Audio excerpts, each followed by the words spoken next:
first things first. What is Black Leaders Detroit? What is the goal? So the way I typically describe us, Will, is we are a funding vehicle for Black entrepreneurs operating in the city of Detroit.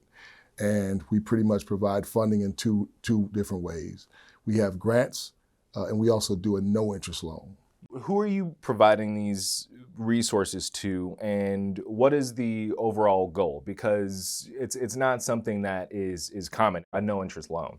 Right, yeah, it's funny because I was at the Eastern Market the other day, and I was talking to an entrepreneur who said that he recently applied for our no interest loan, and he said that he saw it last year but didn't believe it was real, right?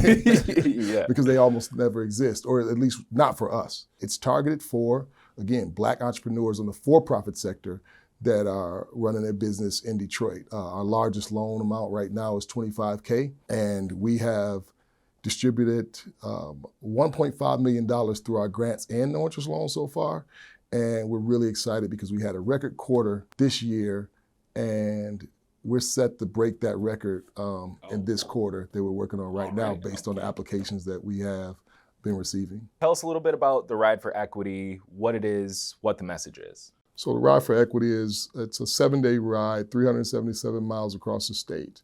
So we ride from Detroit to Mackinaw the week before the Mackinaw Policy Conference every year.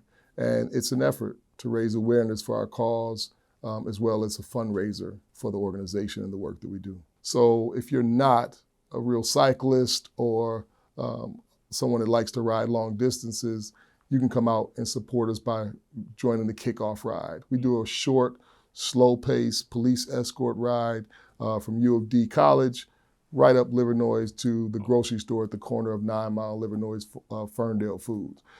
We have a little celebratorial, wave and goodbye, and those of us that are riding the longer distance, we carry on from there to Flint. Everybody else turns around with the same police escort and head back. It's more of a party than it is a ride, you know what I mean? That portion of it. But, it gets really serious. And one of the things that we do in several cities over the course of those 7 days is we add community conversations that we call Speak for Yourself.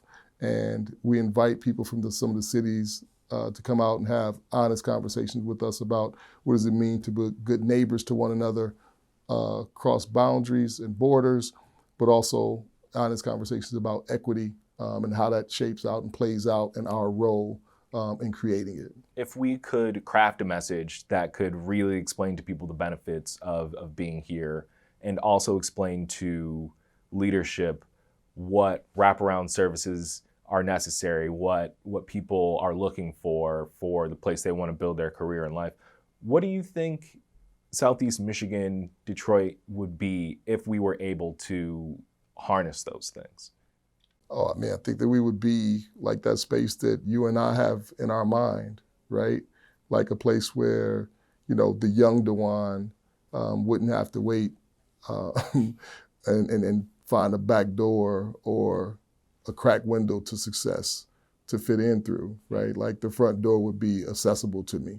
I think the decision makers that are at the table shaping the ideas need to reflect the neighborhoods. I think that they will be able to speak directly into and say, hey, here's how you would have been able to attract me. So I think it's some of the onus and responsibility are on some of the young Detroiters that love Detroit to make sure that they are at the table, forging the relationships and applying the pressure, because they know what it would take to recruit their peers. We just need to make sure that they have a seat at the table, and they need to be really honest when they're at the table, right? And that there's always that rub and that pressure to say, hey, if I'm too honest, will I get uninvited from the table? You know what I mean? Oh, yeah. Right? I think that, they need to let go of that pressure and realize that the table needs them. My personal opinion on that is, if the real authentic Dwan is not welcome, I want to find out as quick as possible and get uninvited, right? Because it's time out for wearing a mask. We shouldn't be code switching in Detroit. Folks should be code switching for us, right? That's just, my opinion. Watch One Detroit, Thursday at 7:30 p.m. You can find more at onedetroitpbs.org or subscribe to our social media channels and sign up for our One Detroit newsletter.